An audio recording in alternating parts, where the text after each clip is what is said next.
Hello out there. Once again, Happy New Year to everyone. My name is Laolu Akonde, and you are on to Inside Sources. And here is my take for today, entitled Some Illustrious People That Shaped Nigeria in 2025, Part 1. As we enter into another new year, and while still in an attitude of gratitude, let us once again shine the light on just a few of those people who, by their actions and their words and deeds, give hope to our country and inspire all of us of what is possible in Nigeria. It's a breath of fresh air outside of our sometimes perplexing challenges. Here we go. Aliko Dangote. For the second year running, we can't but point to what this man has come to represent for our future as a country.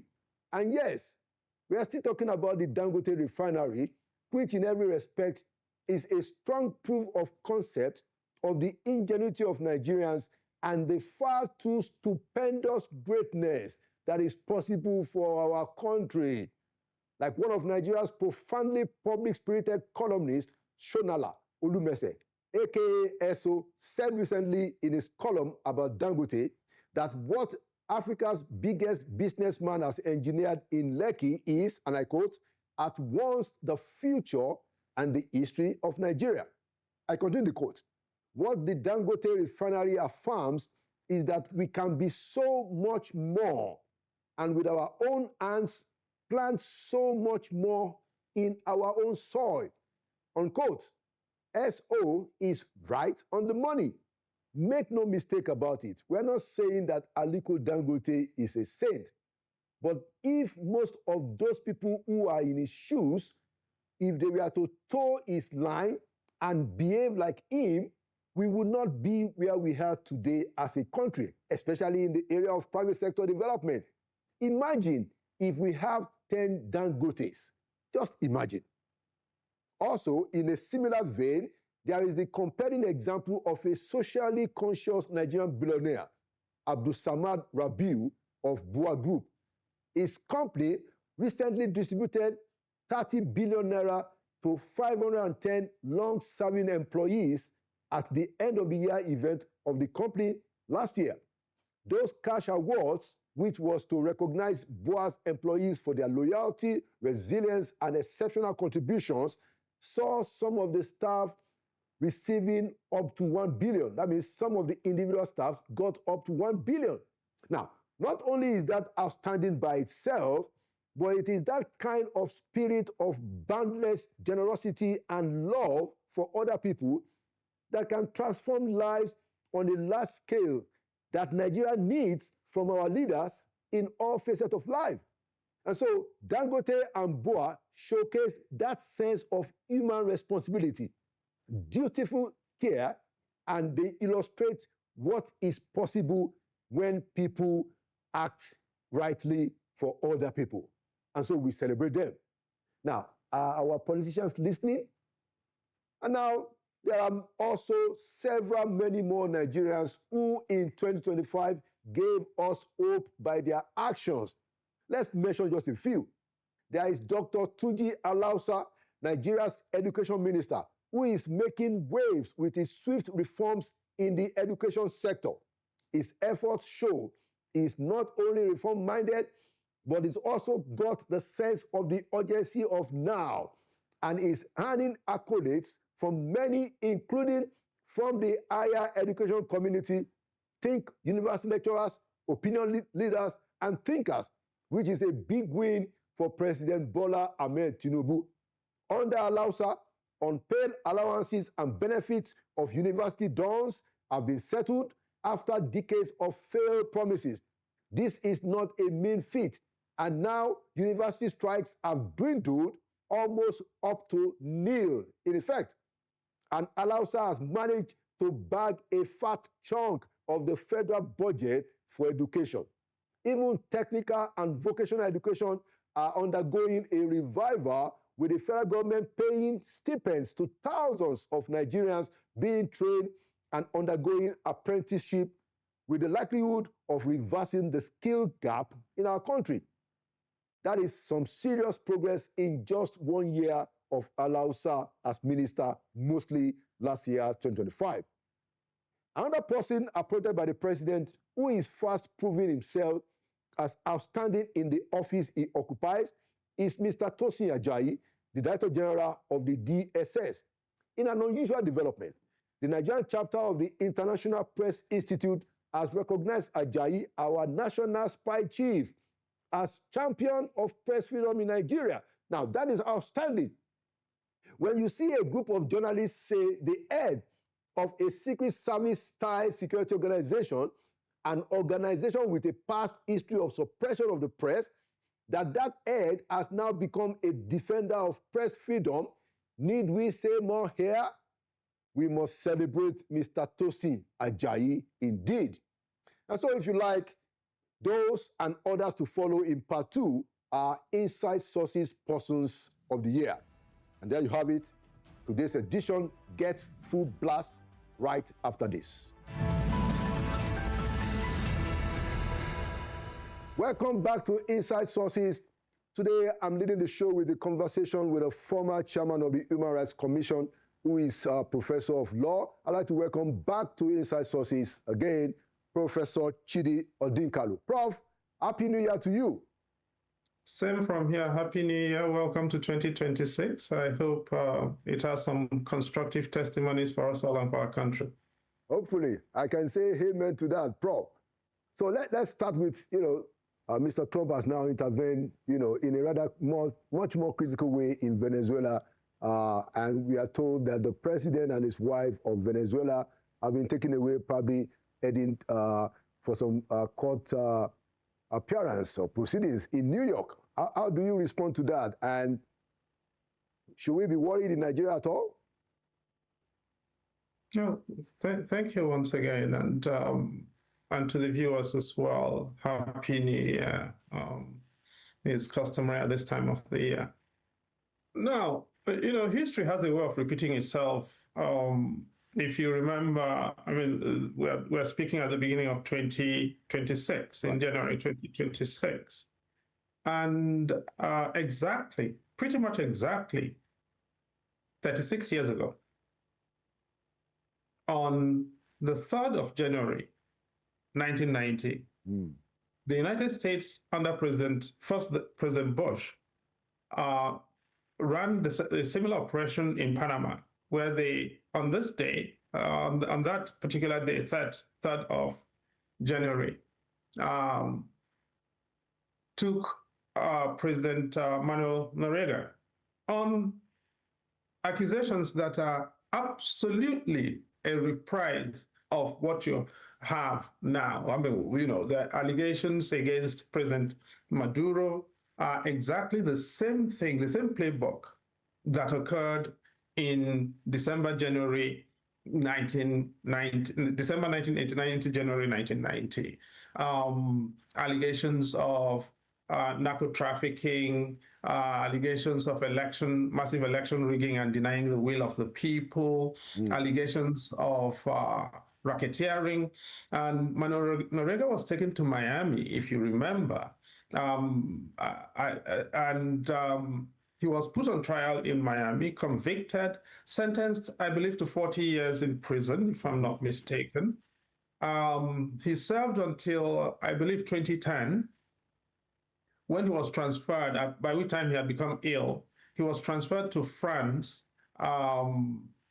where he continued his time in detention and then taking medical assistance for what ultimately proved to be colon cancer. And he died back, he was repatriated from France back to prison in Panama, where he died in 2017. I know that you asked a supplementary question: should Nigeria be, or the leadership of Nigeria be watching its back? Look, I'm not American, I'm Nigerian. And my primary responsibilities are as a Nigerian citizen. Now, under the Constitution, Section 14, the primary responsibility of government is the protection of its citizens, of public safety and security. I'll give President Tinubu credit. As a politician, he's peerless. the political dimensions of the presidency, he does not have any equal at all. But as a commander-in-chief, he is missing in action. He has been totally absent as commander-in-chief. And that is the biggest problem with his presidency. I'm not going to be worrying about what America can do when even my own president is unwilling or unable to exercise the responsibilities of the office. And right now, sadly, speaking only as a Nigerian citizen, I've got to say that Nigeria's current president is appears unwilling and unable to exercise the responsibilities of the office. So let's start with, the wishes of the president in his message for all of us. He didn't give a broadcast. We didn't see him behind the camera speak to us, but he did release a statement. But I want to ask you, how do you assess his statement? What are the key things that you want to bring out? President Tinubu is not just the president of Nigeria. He's also an African elder. When you're over 70, which he is, he's an African elder. And, in Nigeria, we talk about Dirty December. Even young people now want to return to the country to do their holiday season at the end of the year and commune with the people and all of that.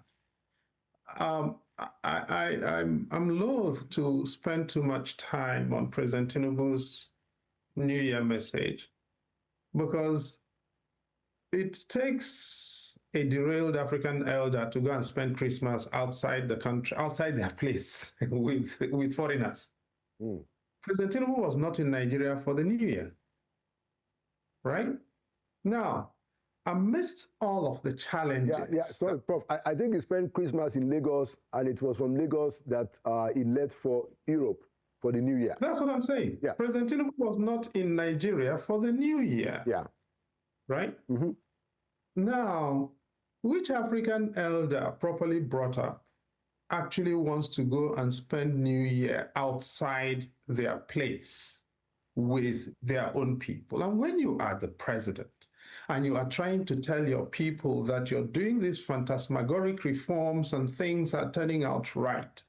And then on the eve of New Year, as New Year approaches, you take off and flee the country.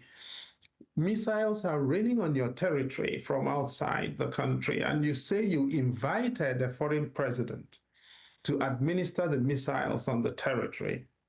And that you provided the intelligence, or at least that's what his appointees are saying, that Nigeria provided the intelligence that Nigeria could not act upon to the United States so that the United States could do these things.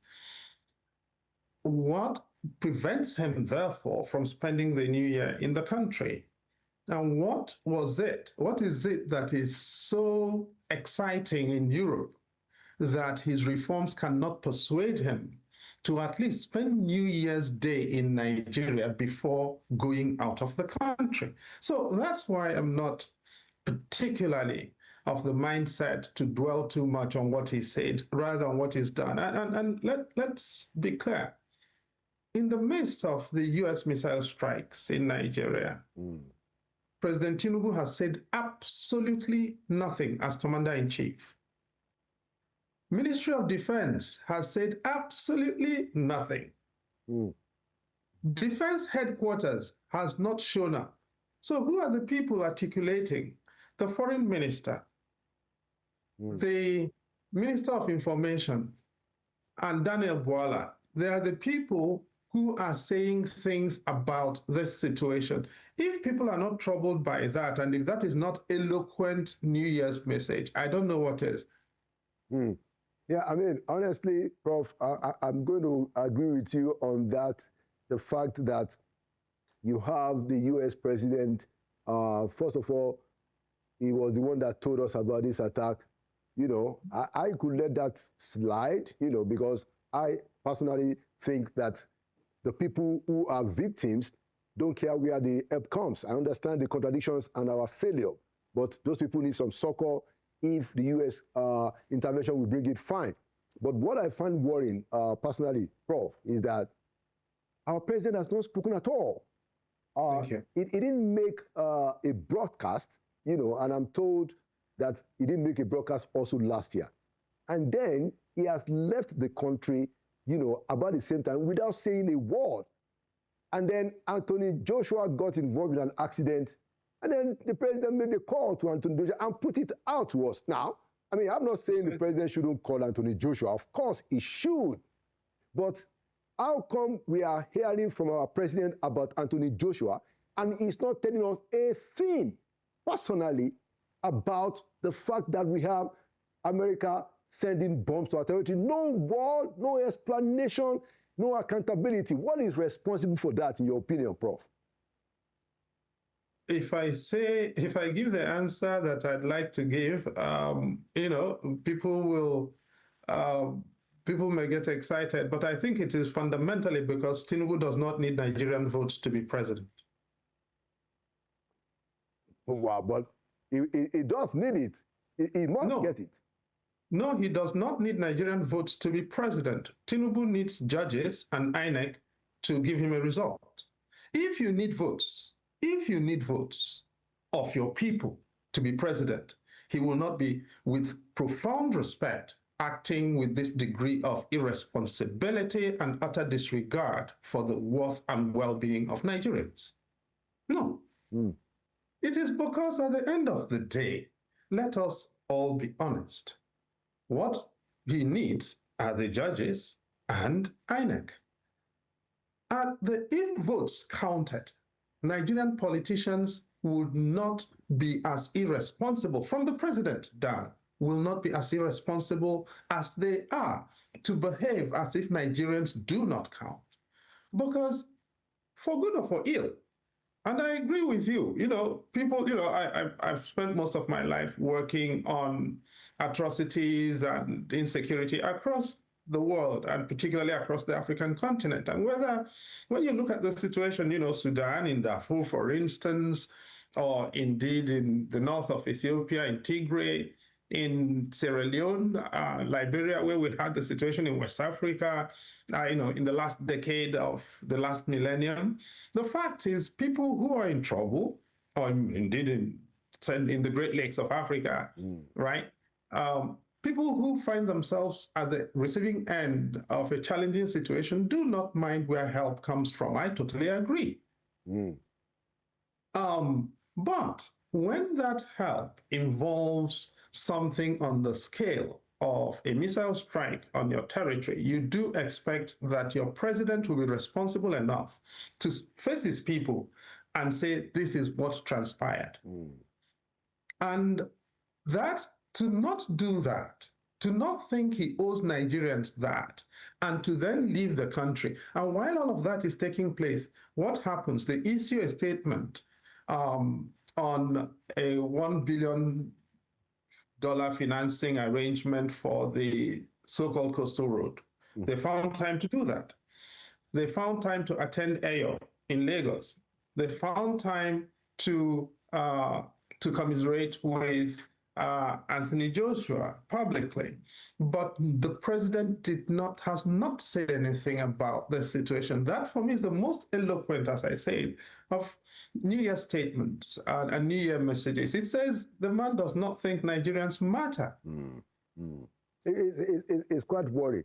Now, because I have had experience inside the villa as a presidential spokesperson, I know that there are times that you might have a principal, who listens to his aides. Even if the principal doesn't listen, the aides around him hold him a responsibility to talk to him. And I have had occasion to call out, the people around the president that is it a problem of just the president or the fact that you guys, I'm talking of those aides, that you can't talk to him? Because I don't know, for instance, how you will have, 3 presidential spokespersons in the villa, and we have no kind of explanation whatsoever. To what extent do you think, Prof, that we should hold the advisors to account? To what extent, if at all? No, I don't hold any advisors to account on this at all. As you well know from your experience in the presidency is a lot of jobs in one, right? A president is a party leader, he's a head of government, he's the head of state, he's a diplomat in chief, and so many other things. A president is also commander in chief. Now, a president, pretty much every other aspect of the presidency can be delegated. There is only one part of one job in the presidency that cannot be delegated: commander in chief.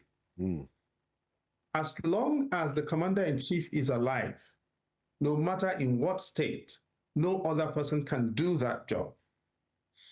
Therefore, the advisors can all do what advisors do. And as President Obasanjo let us know, what they are is advisor. He does not have a duty to take their advice. And in order to protect the relationship between an advisor and the principal, what the advisor says remains confidential. So we will never know whether, as a matter of fact, the advisors actually told him anything, because it's important to respect that relationship of advisor and principal. However, what the principal does, in my view, is what is important. And here, even if the advisors did not tell him, are you telling me that the president does not realize that he has a duty to communicate to Nigerians? Just as the US president communicated to Americans and indeed the world his own version of what transpired. The president of Nigeria, where the missile strike occurred at the receiving end of missile strike, had a duty to tell Nigerians this is what is transpiring. And he's failed to do that. He's not reckoned with that. And it seems to, and that is the fundamental, most important duty of the commander-in-chief. He has absolutely abdicated that responsibility, in my view, and there is no excuse. There's no justification. It's irresponsible. Wow. Interesting. So, final question. The tax reform bills has been in quite a bit of controversy. Representative Abdulsamad Dasuki from Sokoto in the House of Reps pointed to the whole nation that he has gotten a copy of the gazetted law, the gazetted version of the legislation that is different, from the proper copies that he said was sent to the president, and obviously the one that the president signed. And then, since then, the National Assembly leadership has said, okay, don't worry, we've sorted it out. We are going to do another gazetting. How do you respond to this, Prof? Well, I mean, I find the courage and honesty of Honorable Abdulsamad, by the way, is very commendable. I think there are few legislators in Nigeria who would have had the courage to do what he did, particularly in this current era where everybody is jumping to the ruling party. So that's the first thing here. It's quite evident. I don't, the fact that the leadership of the National Assembly is talking about regazetting clearly shows that he was right in what he said. And the fact that nobody has made the effort to suggest that he should be sanctioned means that he definitely was right. And that is a problem. Now, people need to understand the process of legislation, okay? Now, after the National Assembly passes a piece of legislation, and whether or not there is need for concurrence, but once a bill sails through the National Assembly, it is transmitted to the president with what is called votes and proceedings, which shows how the National Assembly actually took the decision. Right. So it's not just a clean bill that is sent. The clerk, the CNA, certifies the text with votes and proceedings, which then goes to the president and for his assent. Now, what is suggested here is that after votes and proceedings had gone to the president, the text was changed. If the text was changed, there is nothing like regazetting. Not at all. Now, the Gazette, by the way, enjoys a presumption of regularity. And so anything published as legislation in an official gazette of Nigeria, is the text of the law. If you cannot even believe the text of your gazette as a country, what can you believe? All right? So whatever is published as in the gazette is the text of the law. If the National Assembly wants to change that, what they need to do is convene us in a session and set it aside. They can repeal it and then replace it with the right text, if that is what they want to do. And they can repeal it and send up the proper text to the president for him to assent afresh, and then it gets published in the Gazette. But you cannot have two gazettes. One representing one piece of legislation, another one purporting to set the earlier Gazette aside administratively, and then replace it with a new one. That no country runs that way, not even banana republics. And I'd like to hope that Nigeria is not setting itself up as a banana republic. And so I've heard what is it called, the chair of the presidential task force on this tax fiscal reforms, Taiwo, right? Going about and saying all of these things. My problem is, what is Taiwo's brief? Is it perpetual? Is it endless? Is it infinite? Because I thought that his brief was to deliver a report and proposals to the president, but quite clearly he's become something more than that. And he appears to be doing work, in my view, that should be done by the Minister of Finance and the coordinating Minister of the Economy, or a chief economic advisor to the president, in which case they should just appoint him as that, or maybe a chief tax advisor or fiscal advisor to the president. Let them move him into that position and give him a brief. But this plenipotentiary capacity to basically take over any portfolio in government and run it as he appears to be doing is part of an architecture of lawlessness that appears to pervade what the current government administration is doing. Well, what he says in his defense, and just to give the flip side, is that the president has asked him to continue in that advisory role regarding fiscal reform, so that it's not just to work in the preparatory stage of the committee trying to draft the reform, but also to be active in its implementation. I think he has said that publicly. Exactly. And that means exactly what? Is he an official advisor in government? Well, yeah. Or is he outside government? And what portfolio does he exercise within government? The president asks people to do things all the time. That's not a problem. And the president has friends as well, and he's entitled to have his friends. But what he is doing, in my view, is unlawful. It's unprecedented. He basically has a Rambo role, foraging across government, saying whatever he wants, doing whatever he wants. It is power without responsibility. And that is not, particularly on fiscal policy. You cannot be running fiscal policy as a free agent. Surely not. And that is what pervades this entire thing, free agency, or free radical, as a matter of fact, that you just come in and this dude, is bright. I'm not contesting his nous on the subject matter or his expertise, but that's not the issue. He's just running amok, in my view. Interesting. Thank you so much, Professor Chidi Odinkalu. Thank you for your views. Thank you for the courage of your voice. And thank you for coming to Inside Sources. Thank you for having me, sir, and have a fantastic 2026. All right. Same to you. Thank you so much. Inside Sources will be right back with the next segment.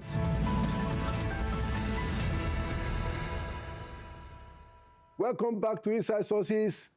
I want to have a conversation about what is happening in the opposition camp. Just as the past year was rolling by, we saw the movement of Mr. Peter Obi from LP to ADC.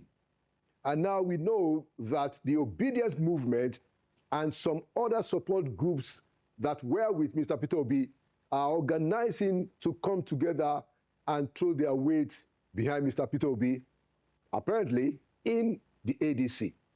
Now, to join me in that conversation is the person who have been asked to chair the effort of bringing together all the Peter Obi support groups, including the Obidient movement, the Big Tent, the Coalition for Protection of Democracy, and the Coalition for Peter Obi. I have joining me for the first time on Inside Sources the person who is the chair of this effort to bring everybody together, who is also the DG of Big Tent, by the way, Mr. Ibrahim Abdulkarim. Mr. Ibrahim, my brother, it's good to see you on Inside Sources. Good evening. Good evening. And thank you for having me. Okay, excellent. Now, I'd like to ask you, what is your assessment or your comments on the intervention of the American president in Nigeria, you know, trying to see how you can help the government? I don't know how you want to interpret that. And then what happened, you know, this weekend that the Americans have actually removed the president of Venezuela. You know, the President Trump tweeted or made a post on social media that Americans have captured the president of Venezuela and his wife, and they will be flown to probably New York to be tried for drug-related offenses. What is your comment on these two events? You know, especially Go ahead. My comment on this event is that we are almost 220-something countries in this world. Countries. You are just talking about 3-4 people that are talking about this country that's happened. I can name countries that today, this morning, they have a very nice environment, nice weather, enjoying their presidency. Everybody has been governed well. Finland, Switzerland, we can call them, even some monarchy countries like Qatar and others. My chairman, is about leadership. Once in your country, you are for the people. Your policies are driven for Nigerians.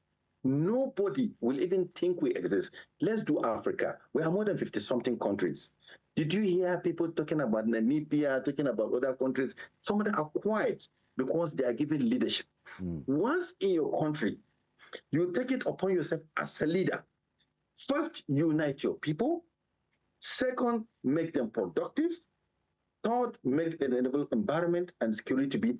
Nobody will come from anywhere in the world and say it's going to attack you. These are the principles of what we need to do. If we do that in Islam, we are told, if you have a good leader, even animals will lead themselves, they will do justice. Excellent. Thank you so much, Mr. Ibrahim Abdulkarim. Can you tell us what is happening with the Obidient movement, the Big Tent, and all these other groups? Clearly, you guys are in support of Mr. Obi moving to ADC. Tell us about it. Yeah, we are all in support of this decision. It's not a decision that he took alone. I think that's what I was so happy about Mr. Peter Obi.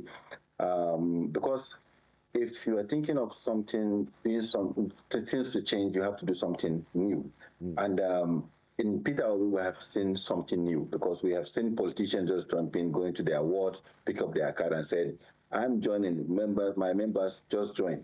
But what he did is that he went for a consultation. He talks to almost all the groups. He talks to his political associates, his elders, people that relate with him very close to in this political dispensation, and also people that he works together with them in the 2023 election. And he come up with this, they come up to tell him that I think the best place for you to be for us is to join the park. At least he has been part of the ADC coalition talks, I think almost 20 to 21 months ago. And they agreed to adopt one of the parties that they can use to run, and seeing that the government is putting too much pressure on the opposition and also causing too much trouble on them to make sure that they have one party state, which we oppose, and also as part of the opposition to that that Peter said, yes, I will join. But he made a very serious caveat when he was going with us and told us that if he is going, he will carry everybody along. We had a space, all Obidient movement, we were on that space. He told us his intention, his reason, and also people that are very close to him, they do SWOT analysis, they look at the front and crumbs, what are we supposed to do if we enter, how we're going to enter, and things like that. So a lot of, that's what I like so much about what he has done, is that bringing everybody along. And I was sitting with somebody that's from the Southeast. He said, this is a master stroke, at least to see somebody going around before he commit himself to something that he wants to do. He carry everybody that feels that he's a stakeholder in that thing. He was even in the North to talk to his friends in the North, that telling them this is exactly what he wants to do. I think he carry everybody along. That the whole camp was excited before we even joined on the 31st. Excellent. It's quite exciting. My view, Mr. Ibrahim, is that if the opposition camp has the understanding to respect, that informal consensus about rotational presidency and put up a presidential candidate from the South, ADC now specifically, I think the opposition camp would have been able to gain for itself a foothold, a significant foothold in what happens in the election next year. Is this the strategy that you guys are also pushing in this effort of Obi moving to ADC? Very well. I think people are understanding us. We are coming from the angle of Nigerians, not just from the angle of the elite. And people are seeing it. Apart from just trying to zone whatever the calculation political elite are having the conversation, but having somebody that is competent, somebody that is ready, somebody that has the support of the young people, because we need a candidature that will unite the country, because that's what APC failed to understand, and they failed to do. Because if they have realized that it's very important for you to move your country forward, you need the buy-in of everybody to have a direction, most especially the young people, and also an elite concession. Because once you put these things together, you are already home dry, because all the issues that are going to be driven by the people. So once they absorb it, it will be easier for you. So I think what we are bringing as what Peter Obi is bringing to the system is that he is not just unveiling himself as a presidential candidate, but he is unveiling himself as a pathway for a new Nigeria. That means if we are locked in a place, then we don't have the key to open the key and run and go out of what is causing the trouble for us. What the presidency of Peter Obi is bringing to Nigerians, not only to even people in APC or any party you can talk of, is that he bringing the key. We need to unite. We know what happened in Rwanda.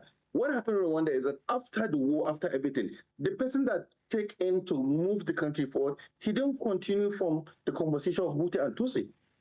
He started with the conversation of bringing people together to understand that we need to build a nation. It's not about you being a Christian, this one being a Muslim. We're all friends. So you know where we came from. We know we go to the same school. We stay in the same restaurant. I never enter a restaurant, ask the person, is it a Muslim restaurant, Christian restaurant? We are Nigerians. We love to enjoy.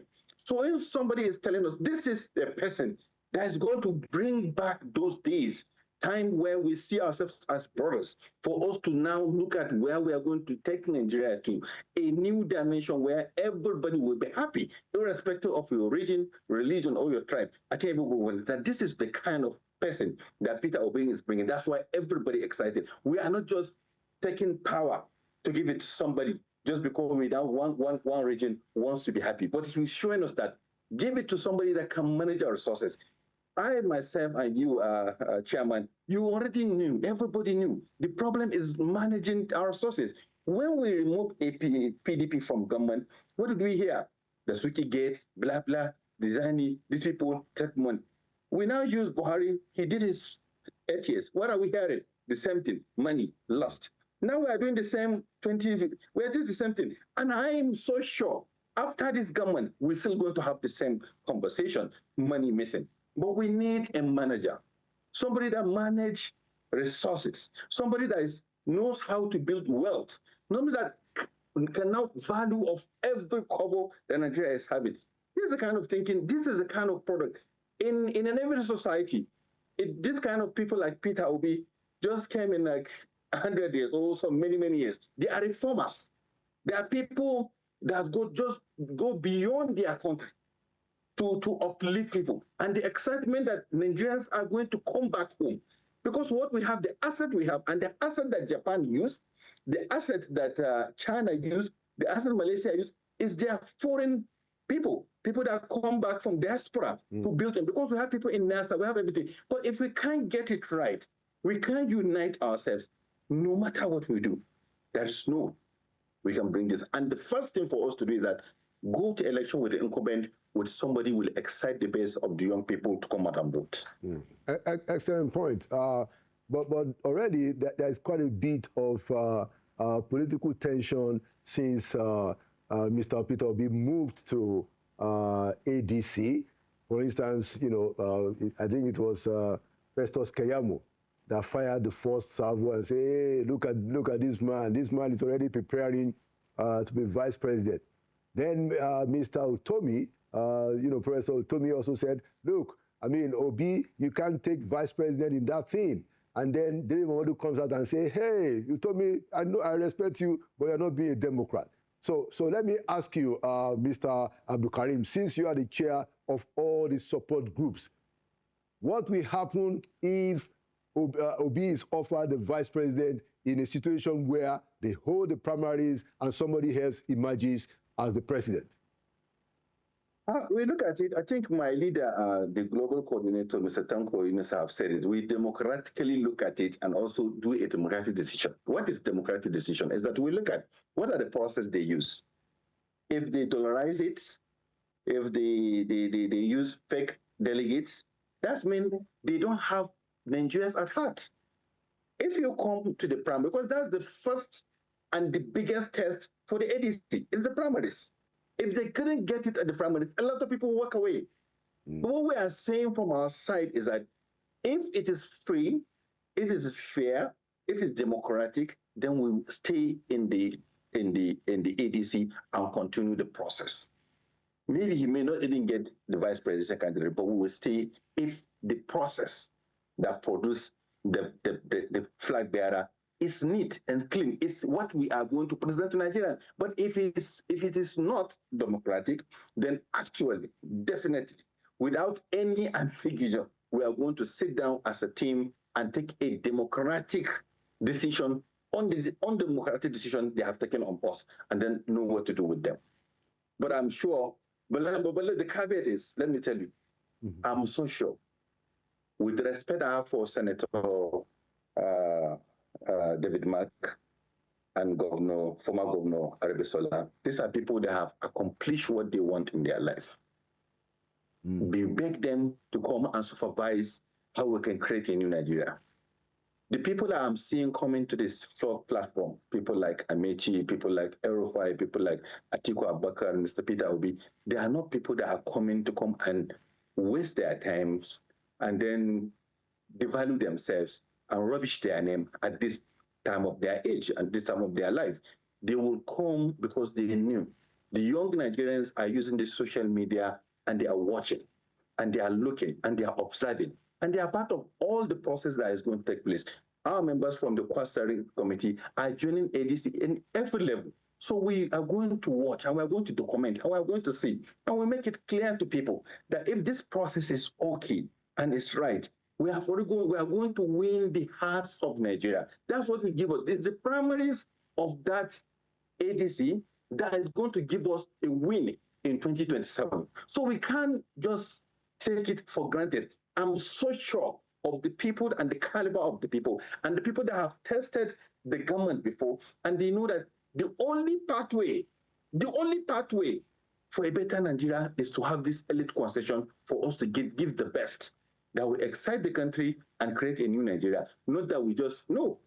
We will be good party people in ADC, and we are going to show it. That's why we created this steering committee to make sure all our members within the framework that wants to do abide with the obedient principles and the principles of our principal for uniting Nigerians towards a prosperous Nigeria, because we can't have a prosperous Nigeria without uniting. So this unity, we will have to show it.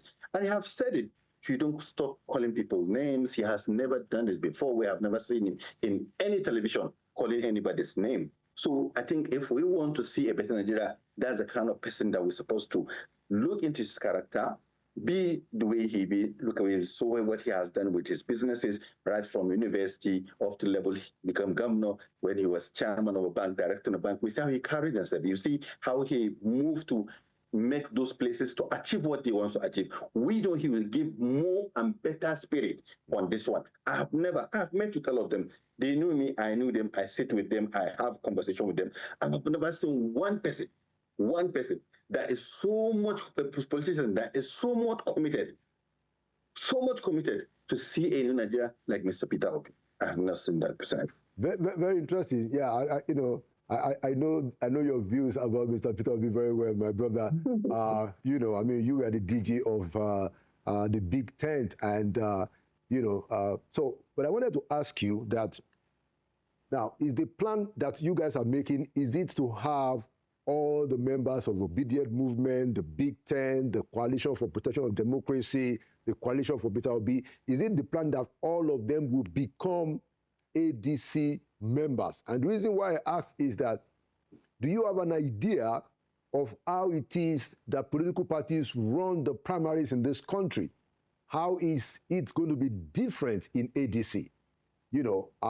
What is on ground now that you can see or that you will request to make the primaries of ADC different from what has become the norm? Where somebody comes and throws a lot of money, where you don't know what the delegates lists are until you get there. Somebody makes a change. Do you have assurances that this will not change? So 2 questions. Are all these members of the support groups, are they going to become members? And then what is happening in ADC that will make the conduct of the primaries, beyond just that we have people like David Mark and Ogbeni Aregbesola? What are the elements that you require or that you have seen to make a change happen? First, actually, that's the meeting. All of us are going to join the ADC. We will not have any party. We are all coming from all our parties. Some of them are in different, some don't even have a party. You can hear Aisha Yusufu said that she has never been a card-carrying member of any party. But this time around, she's going to be a card-carrying member.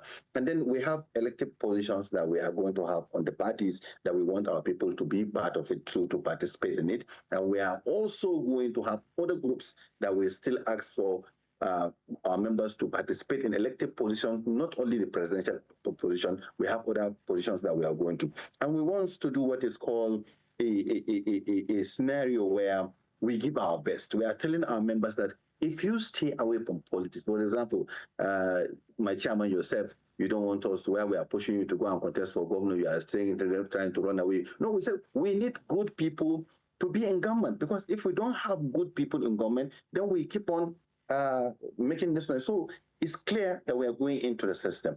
And what gave us this comfort that the party is going to do something different, because not just because of the people that we have seen there, it's about the players. The players are not desperate. I can tell you from Mr. Peter Obi, Atiku Abubakar, and all the other people that we have seen here, I don't see any one of them that his desperation is beyond the fixing of Nigeria. I have not seen it. And then all the meetings that we went to, is only there are people around them that are not telling them the truth. And the people around them are making this push. And also the people that APC incited around these people to show that they are leaders, but they are keep on causing the trouble. Let me give you an example. When you read the last paragraph of Bayo Anonuga, what is the one that is proposing that PO is to go and be vice president of Atiku Abubakar. He's not in the party. He's not part of us. He's a spokesperson for president. And we see the same tweet from Festus Keyamo. And a lot of all the tweets of their young troublemakers and propagandists that in having handles on social media, pushing up the narratives. And we know they are going to come up with it. They are going to bring things that will make us to fight ourselves. Like, for example, to divide us into Atiku people and obese people, which we are all aware of. But that's why we created this steering committee, so that at least we can shift the gloves and also have a platform. Because having the platform is very important. We don't want ADC to lose, because we have seen a semblance of trying to give us a one-party state, maybe to give us a Lagos treatment, as we said in our meetings. So we don't want that Lagos treatment. We really want to have a democracy, a multi-party democracy. So we are happy today, at least we have an ADC that can stand shoulder to shoulder with the APC. What we need to do, and what everyone among them will need to do for us, that is for us to create that platform. So that platform is beyond the ambition of any other person that is there. I can now show you that it's about what we are going to hand over to the next generation for them to run this country with. So it's not something, that's why the name is African Democracy. It's even going to go maybe beyond Nigeria to maybe liberate West Africa and Nigeria, because you can see democracy losing out in the echo state. And then that's not what we want. We want it to continue. We want it to be something that can build. We don't have any better option than it. So I think with this, what we are seeing, this is what the assurance that these players that we have, and also the referees that are going to be there, will give us a clear direction on where we are going to take this APC, or this ADC, in the next 5, 10, or 20 years to come. Okay. All right. So you said that by your own observation, you haven't seen any desperation from the likely presidential aspirants in ADC. You mentioned people like former Vice President Atiku, former governor and former minister Amici, and of course Peter Obi. You know, who knows? There may even be more people there. That we are taking up to them coming. Oh, did you say that Kwankwaso is coming to ADC? Yes, I'm telling you, that's the kind of people we are thinking. And a lot of them are coming. Even some governors that have moved, they are still going to move back to ADC, because it's going to be blocked there, and they are not going to have a feature on why they want to go to. But what we want them to do is that once you join our fold, Nigeria first. Nigeria first. Yeah, but okay, let me get back to my question. So, former Vice President Atiku Abubakar is going to be 80 this year, you know, and clearly is one of the big influences in the ADC. My own intelligence, you know, says very clearly that he has been the one that has been doing a lot of the funding, you know, before you guys got there. We don't know what's going to happen next. Of course, Mr. Michi is also, you know, very active, doing quite a bit of the funding. And this is where Nigerian politics go. There are many Nigerians who believe, or significant amount of Nigerians, who believe that Atiku still wants to be president. You know, so if that is not desperate, what do you call it, my brother? No, it's not desperation. You know, sometimes elites and also people that are elderly, if you see them clean a room, you as a young person, you said that you can join and enter that room. And they said, if you wash your hand clean, you eat with the. Yes. So what I think Atiku is doing is a king, and is a kingmaker. And we have seen him in different fora activating what he will do at the later time of where we are going to. So we will not nag any position on him on being desperate. It's not desperation. It's going to be 80. But if today, as you said, if you're talking of financing, we know for people that are very close, we know how much Peter Obi too has put into the same party we are talking about right from inception. It's not something that I can bring to the national television here as well, but they knew. They all participated, all of them, because Atiku Abubakar has given his former campaign office to be part of his own generosity.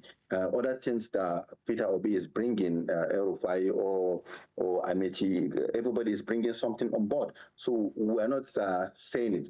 No matter how much anybody has paid, there is some moral things that and other people are bringing that is beyond even Naira and Kobo. So, but let's take that one aside. When we are talking about desperation, is that once you will see the path and the pattern and the way for us to remove the APC government and replace it with somebody that will help Nigeria to move forward, irrespective of his tribe, religion, or region. But he has the capacity, because that's what we are going to push on, that capacity to manage the resources, capacity to move forward. Because what we had during Buhari is that Buhari was killed. What we had now by Alhaji Farouk Umar, Farouk Adamu Aliyu, I have a clip with me where he was saying that Tinubu is caged. And I have another interview that I saw Yari saying that Governor Yari of Zamfara said that Tinubu is acting on other people. That's not what we want at this moment. And also, we don't want the time that we'll be suspecting. If a president go out, I think my chairman, Pat Thomas, said is that even the suspicion that you want out of the country and people start thinking that you are not well, you are not disclosing where you are going to, you have some ailment, it gives a negative vibe in the country. So I think we look at the other options of what we will do, and we look at the other people that are around the place. It's not about this one. We are not paying anybody for him doing what he's supposed to do for Nigeria. Because this time around, we want to do it different. And it's with these primaries that is coming in ADC that will test the ADC to see either they are for Nigeria or they are for the grab of power. Yes. Excellent. Thank you so much, Mr. Ibrahim Abdulkarim, DG of Big Tent, now they want to coordinate all the support groups of Mr. Peter Obi to go inside ADC, and also a member of the Future Now project. Thank you for coming to Inside Sources, and thank you for your service and your voice. Thank you very much, and thank you for mentioning our group. Absolutely. Thank you. Thank you so much. Thank you so much. Thank you. Yeah. Yeah. And there you have it, another edition of Inside Sources. Like we always say, Nigeria will prevail. It means that Nigeria will win, because we will be pushing the major issues. My name is Laulu Akonde. Thank you for watching, and by the grace of God, I'll see you at the next edition. Happy New Year, everybody.